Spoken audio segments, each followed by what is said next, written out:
और मेरे साथ समाजवादी पार्टी के वरिष्ठ नेता जो हाल ही में समाजवादी पार्टी को ज्वाइन कर उसमें शामिल हुए हैं, शायान मसूद साहब हैं। जरा कुछ सवाल हमारे पास हैं, उनसे जुड़े हुए उन सवालों पर उनसे बातचीत करते हैं। शायान भाई, बहुत बहुत स्वागत है आपका सलमानी न्यूज पर। बहुत शुक्रिया आपका। सबसे पहला मेरा सवाल आपसे ये है कि आपने कहा कि इमरान मसूद साहब की विचारधारा से आप इत्तेफाक नहीं रखते हैं और समाजवादी पार्टी को आपने ज्वाइन किया है। असली वजह क्या है सर समाजवादी पार्टी को ज्वाइन करने की?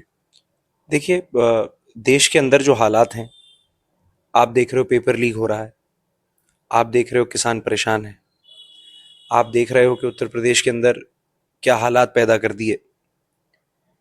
फर्जी इनकाउंटर अपने उरूज पर है, कहीं से भी उठाकर पुलिस किसी को भी मार देती है और टेरर की पॉलिटिक्स हो रही है। माशरे के एक तबके को इस कदर डराने की कोशिश है, इस कदर डराने की कोशिश है। इन्हीं सब हालातों को देखते हुए, क्योंकि उत्तर प्रदेश के अंदर अगर कोई भारतीय जनता पार्टी को रोकने में और हराने में सक्षम है तो वो सिर्फ और सिर्फ समाजवादी पार्टी है। और एक नौजवान होने के नाते और नौजवानों की पल्स को समझने के नाते 2027 में मजबूती से अखिलेश जी का दामन पकड़ा है। उनके लिए संघर्ष करेंगे, मेहनत करेंगे और भारतीय जनता पार्टी को हराने का काम करेंगे। आप अभी समाजवादी पार्टी को ज्वाइन करके आए हैं, लखनऊ आप थे, वहां से कुछ फोटो वीडियो सब कुछ वायरल हुआ है। अब सवाल आपसे यह है कि अखिलेश यादव जी से आपकी क्या कुछ बातचीत हुई है? क्या आपको उन्होंने जिम्मेदारी यहाँ जनपद सहारनपुर में देकर भेजा है? देखिए साहब, बिना किसी शर्तों के हम लोगों ने समाजवादी पार्टी ज्वाइन करी है और इसी मकसद के साथ ज्वाइन करी है कि आने वाले चुनाव में सातों विधानसभाओं पर पार्टी के शीर्ष नेतृत्व का जो भी आदेश होगा उस आदेश का पालन कर मेहनत कर और बेहतर से बेहतर रिजल्ट हम लोग अपने जिले से देने का काम करेंगे। शायान मसूद कहीं से चुनाव लड़ने की ख्वाहिश रखते हैं? मैं बता रहा हूं आपको कि मैंने बिना किसी शर्तों के पार्टी ज्वाइन करी है। पार्टी को अगर ये लगता होगा कि मैं कहीं भी किसी भी लायक हूं, पार्टी जो जिम्मेदारी देगी उस जिम्मेदारी पे खरा उतरने का काम करेंगे। गठबंधन का मुकाबला किसके साथ मानते हैं आप इस विधानसभा चुनाव के अंदर जो अभी करीब है, आने वाला है? देखिए भाई, पूरे देश के अंदर विचारधाराओं का चुनाव हो रहा है। एक तरफ वो विचारधारा है जो हमारे और आपके देश को बांटकर हिंदू मुसलमान के नाम पर राजनीति करना चाहती है, उनका प्रोपेगेंडा यही है। और दूसरी तरफ वो विचारधारा है जो इस देश का कल्चर है, इस देश की गंगा जमनी तहजीब को जिंदा रखना चाहते हैं। वो विचारधारा है जिसके ऊपर गांधी ने लड़कर और इस देश को आजाद कराया था और हम लोग उसी विचारधारा के साथ हैं। हम चाहते हैं कि देश के अंदर प्यार, मोहब्बत, अमन, शांति कायम रहे। हम चाहते हैं कि इस देश के अंदर हिंदू, मुसलमान, सिख, ईसाई का इत्तेहाद कायम रहे। कौन सा प्रतिद्वंदी ऐसा है जिसे आप मानते हैं कि आपके सामने बिल्कुल मजबूत है, चाहे भाजपा हो, बसपा हो, या फिर आजाद समाज पार्टी हो, या फिर AIMIM हो? भाई देखिए, मैं आपको बता तो रहा हूं, दो ही पार्टियों में चुनाव होगा आमने सामने का। एक तरफ समाजवादी पार्टी खड़ी मिलेगी आपको और एक तरफ आपको भारतीय जनता पार्टी खड़ी मिलेगी। वो कौन सी विचारधारा है सर जिसका जिक्र आपने किया? आपने कहा कि मैं इमरान मसूद साहब की विचारधारा से इत्तेफाक नहीं रखता हूं। कौन सी विचारधारा थी जिससे आप इत्तेफाक नहीं रखते हैं? देखिए भाई, आज के वक्त में वक्त की नज़ाकत को देखते हुए अगर कोई भी व्यक्ति अपने पर्सनल इंटरेस्ट को नेशनल इंटरेस्ट से ऊपर रख रहा है तो वो सेल्फिश पॉलिटिक्स कर रहा है। आज जरूरत ये नहीं है कि शायान लड़े या शायान का अस्तित्व जिंदा रहे या ना रहे। आज जरूरत यह है कि देश के अंदर डेमोक्रेसी जिंदा रहे। आज जरूरत यह है कि हमारा जो आने वाला कल है, हमारे नौजवानों का जो मुस्तकबिल है, उस मुस्तकबिल के अंदर ये जो वोट का अधिकार हमारे आबा और अजदाद ने अपनी जान की कुर्बानी देकर हमें दिया है, ये अधिकार जिंदा रह जाए। और कोई भी व्यक्ति अगर इस अधिकार को जिंदा रखने के खिलाफ या नेशनल इंटरेस्ट से ऊपर अपने पर्सनल इंटरेस्ट को रखेगा तो मैं उसकी विचारधारा से इत्तेफाक नहीं रखता। अच्छा, लोग सोशल मीडिया पर कह रहे हैं कि इमरान मसूद साहब ने बयान दिया था कि 2027 में हमारी फैमिली से कोई चुनाव नहीं लड़ेगा। उसके बाद शायान मसूद चुनाव की तैयारी कर रहे थे सहारनपुर जिले में, किसी भी विधानसभा से चुनाव लड़ने की आप तैयारी कर रहे थे, तो उस तैयारी को जिंदा रखने के लिए आप समाजवादी पार्टी में गए हैं, ऐसा लोग सोशल मीडिया पर लिख रहे हैं, बोल रहे हैं। देखिए भाई, अगर मैं समाजवादी पार्टी में किसी शर्त के तहत आता, अगर मैं समाजवादी पार्टी को ये कहता कि साहब आप मुझे चुनाव लड़ाइए, मैं कह रहा हूं कि शायान का चुनाव लड़ना जरूरी है ही नहीं। भारतीय जनता पार्टी का चुनाव हारना जरूरी है। भारतीय जनता पार्टी की फिरकापरस्त सोच का रुकना जरूरी है, और दूसरी कोई चीज मायने नहीं रखती।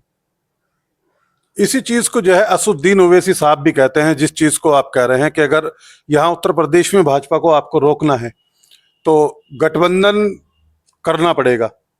असुद्दीन ओवैसी साहब कहते हैं कि उस गठबंधन में हम यहाँ अलायंस करने के लिए तैयार हैं अगर यहाँ उत्तर प्रदेश में भाजपा को रोकना है, लेकिन जो लोग हमें कमजोर समझ रहे हैं या ये मान रहे हैं कि असुद्दीन ओवैसी साहब का उत्तर प्रदेश में कोई वजूद नहीं है, वो फिर बाद में ना पछताएं, फिर बाद में ना बोलें। सहारनपुर में असुद्दीन ओवैसी साहब बोल कर गए हैं।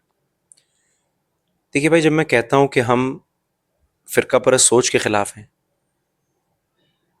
तो हम हर उस व्यक्ति के खिलाफ हैं जिसकी सोच फिरकापरस्त हो, जो एक तबके की बात करता हो, जो ये चाहता हो कि एक ही तबके को लेकर चला जाए। इस देश के अंदर अगर आप इस देश को प्रगति और उन्नति की तरफ ले जाना चाहते हैं, तो उसका केवल और केवल एक ही विचारधारा का रास्ता है, वो है सेक्युलरिज्म का। आपको सेक्युलर होकर चलना पड़ेगा। ये जो देश है हमारा, एक इंसान के बदन की तरह है। ऐसा नहीं हो सकता कि मेरा एक हाथ पहले बढ़ जाएगा, फिर मेरी एक टांग बढ़ेगी, फिर मेरा दूसरा हाथ बढ़ेगा। सब कुछ एक साथ चलेगा तभी चल पाएंगी चीजें। अगर हम भारतीय जनता पार्टी की मुखालफत करते हैं, तो हम उतनी ही मजबूती से और भी एक्सट्रीमिस्ट सोच के जितने लोग हैं उनकी भी मुखालफत करते हैं। आप कह रहे हैं सब कुछ एक साथ चलना पड़ेगा, तो फिर ओवैसी साहब को भी साथ लेकर चलेंगे आपकी पार्टी? आप समझे नहीं मेरी बात। मैं आपसे कह रहा हूं कि मैं एक्सट्रीमिज्म पॉलिटिक्स के खिलाफ हूं। अगर कोई भी व्यक्ति केवल और केवल एक समाज और एक वर्ग की बात करेगा, हम उसके खिलाफ। अच्छा, बहन कुमारी मायावती जी को आप कैसे देखते हैं इस चुनाव के अंदर, आने वाले विधानसभा चुनाव के अंदर?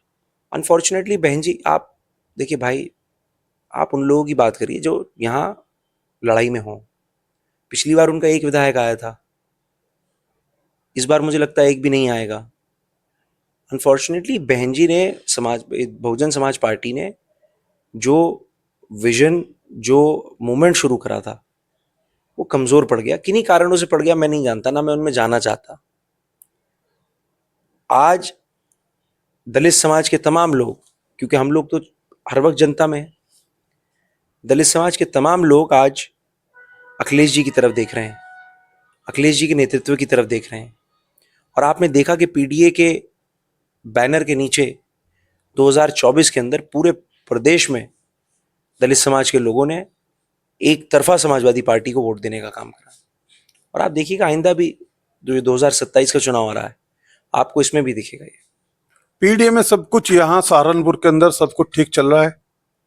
बहुत अच्छा चल रहा है। आपके प्रदेश अध्यक्ष यहाँ थे, समाजवादी पार्टी के अंदर सब कुछ सही चल रहा है यहाँ? हाँ, बहुत अच्छा चल रहा है भाई। आपके प्रदेश अध्यक्ष यहाँ थे श्यामलाल पाल साहब, ज्यादातर नेता नजर आए हैं उनकी प्रेस कॉन्फ्रेंस में, आपके एमएलसी शाहनवाज खान साहब नजर नहीं आए। अब ये तो भाई विधायक जी बता पाएंगे क्यों नहीं थे वो वहां, मैं कैसे बता पाऊंगा। इसलिए मैं पूछ रहा हूँ सब कुछ सही चल रहा है? हाँ, सब बढ़िया चल रहा है भाई, बहुत बढ़िया चल रहा है। अच्छा, अखिलेश यादव जी ने आपको चुनाव लड़ाने के कोई संकेत दिए हैं? मैंने उनसे कहा ही नहीं मुझे चुनाव लड़ाए। वो मैंने उन्हें कहा आप जो हमें जिम्मेदारी देंगे उस जिम्मेदारी पे हम खड़े उतरेंगे। अच्छा, इमरान मसूद साहब के प्रत्याशी के सामने अगर आपको चुनाव लड़ने का मौका मिलता है तो शायान मसूद साहब क्या तैयारी रखते हैं? पार्टी जहां भी जो भी जिम्मेदारी देगी उस जिम्मेदारी के ऊपर खरा उतरने का काम करेंगे। कुछ नेताओं के नाम बता रहा हूं, इनके बारे में आप क्या सोचते हैं, क्या आप अपनी सोच रखते हैं? एक लाइन में इनका जवाब जरूर दीजिएगा। सबसे पहले बात करते हैं उत्तर प्रदेश के मुख्यमंत्री योगी आदित्यनाथ साहब के बारे में। मेरी कोई सोच नहीं है साहब उनके बारे में। अखिलेश यादव जी? विजनरी। बहन कुमारी मायावती? दलितों की बहुत बड़ी नेता थी। अब नहीं है? नहीं सर, वक्त बदल रहा क्यों है। लगता है शायन मसूद को कि अब नहीं है? देखिए, दौर बदल रहा है, वक्त बदल रहा है। दलित समाज का नौजवान, दलित समाज के लोग इस बात को महसूस कर पा रहे हैं कि इस देश के अंदर संविधान को बचाना बेतहाशा जरूरी है। इस देश के अंदर बेतहाशा जरूरी है कि किसी भी हालात में बाबा साहब भीमराव अंबेडकर ने जो संविधान हमें और आपको दिया, उस संविधान की सुरक्षा करी जाए। और उस संविधान की सुरक्षा करने के लिए दलित समाज जो है वो आने वाले आगामी चुनाव में अखिलेश यादव जी के साथ चलने का काम करेगा। चंद्रशेखर आजाद के बारे में क्या सोचते हैं आप? अपकमिंग लीडर हैं। और असुद्दीन ओवैसी साहब के बारे में? देखिए साहब, कोई भी व्यक्ति जो एक्सट्रीमिज्म की बात करता हो वो कभी भी पॉजिटिव पॉलिटिक्स की तरफ नहीं जा सकता। पॉजिटिव पॉलिटिक्स होनी चाहिए। आखिरी सवाल आपसे ये, एक बार फिर वही जो मैं आपसे बीच में पूछा था और अभी थोड़ी देर पहले पूछा था, आखिरी में फिर पूछ लेता हूँ। शायन मसूद साहब को अगर समाजवादी पार्टी यहाँ चुनाव लड़ने के लिए कहे, कौन सी वो विधानसभा की सीट होगी जहां से आप चुनाव लड़ना चाहेंगे? पार्टी जहां से भी कह देगी, पार्टी जो भी जिम्मेदारी दे देगी, उसको ईमानदारी से और मजबूती से निभाने का काम करेंगे। अच्छा, यहाँ टिकट को लेकर भी कोई बातचीत हुई है आपके अखिलेश यादव जी से? कितनी कितनी सीटों पे यहाँ चुनाव लड़ा जाएगा? कांग्रेस के पास कितनी जाएंगी और आपके पास कितनी आएंगी सहारनपुर के अंदर?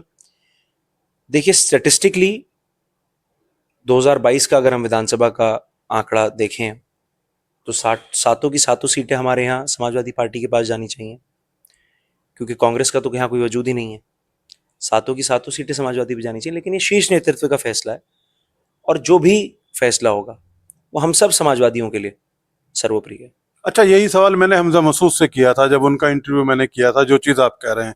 मैं उनको बोला कि अगर आपके पास यहाँ गठबंधन में 2 या 3 सीटें आती हैं, तब उन्होंने कहा 2 या 3 क्यों आएंगी, हम तो 7 की 7 विधानसभा की सीटों पर चुनाव लड़ने के लिए तैयार हैं और तैयारी कर रहे हैं, हमारा वजूद है और किसी तरह का समझौता करने के लिए तैयार नहीं है। देखिए साहब, मेरे से आप उन लोगों के सवाल पूछिए जिनमें मेच्योरिटी और अकल हो। कोई बच्चा कुछ भी कहता रहे, इस पे क्या जवाब दूं मैं? हमजा मसूद बच्चा मान रहे हैं? हाँ, बच्चा ही मान रहा हूँ।